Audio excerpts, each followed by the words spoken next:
Anne-Elisabeth Lemoine émue, ce souvenir lié à son fils, ZAPTV. Anne-Elisabeth Lemoine aime se confier au sujet de sa vie de femme et de mère, sur le plateau de C'est à vous. C'est ainsi qu'en 2021 elle se confiait avec amusement au sujet de l'addiction aux écrans de ses deux fils. Arthur né en 2004 et Vasco né en 2013. Elle avouait alors essayer de priver ses garçons des écrans. En vain. S'il y avait une police de la Switch Nintendo qui venait chez moi en disant c'est la loi.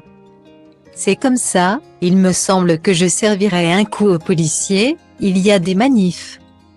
C'est pas aussi simple, il y a des manifs d'enfants, chez moi, s'était-elle amusée.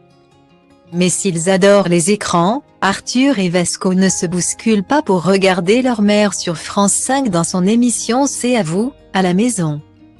On ne parle pas trop de boulot. Mon mari et mes fils ne me regardent pas le soir. En revanche, ils savent allumer leur télévision lorsqu'il s'agit d'observer leur star préférée sur le plateau de leur mère. Ils vont parfois jusqu'à se glisser en coulisses pour jouer les groupies.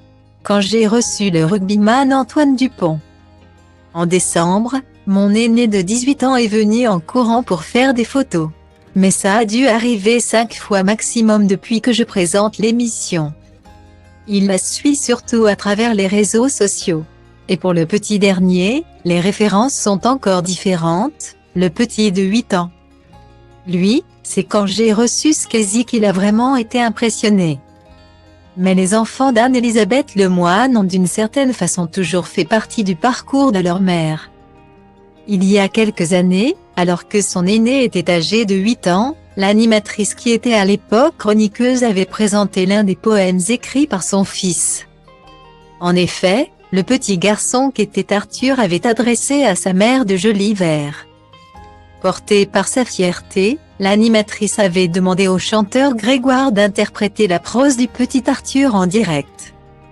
Un moment qui avait inspiré quelques larmes à la chroniqueuse de l'époque et qui a ému de nouveau l'animatrice en évoquant ce fabuleux souvenir, vendredi 9 décembre 2022.